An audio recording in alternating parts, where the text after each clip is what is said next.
I couldn't help but feel proud na unti-unti na nagbabago si Yuan at saka si Joanna, Charlie. They also look so proud of themselves, ma'am. Alam nyo, sa totoo lang, hindi ko kayo nagkamali na pinagtrabaho nyo sila. Sana nga magtuloy-tuloy na yung pagiging responsible nila. Yun na naman talagang gusto kong mangyari eh. And I really hope that they'll accomplish amazing things sa mga darating na araw. Definitely mangyayari po yan, Memoria. Nakikita nyo naman yung dalawa, no? Talagang very eager na magpursige.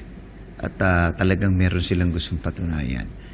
And sa tingin ko, Memoria, ang naging drive ng dalawa kasi, alam nila na talagang silang may karapatan dito sa company na to dahil sila po yung kadugo ninyo.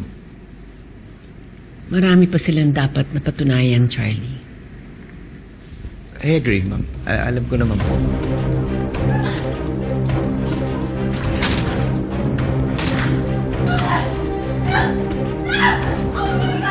Matagal na ako nag-interview sa'yo! Binigyan ako ng presentation kung nagsinama mo na!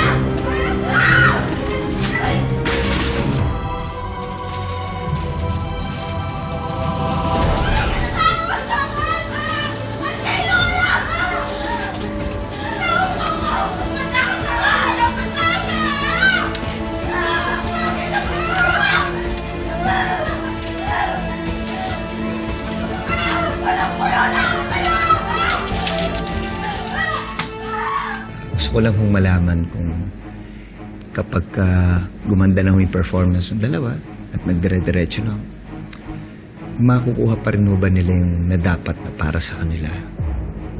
Well, I'm talking about the shares. Shares na para sa kanila dapat na napunta kay Ina. May babalik ba doon sa magkapatid? Total, ma'am, sila naman ho talagang may karapatan. Sila naman ho talagang tagapagmana.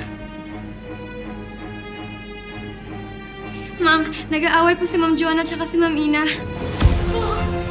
Saan?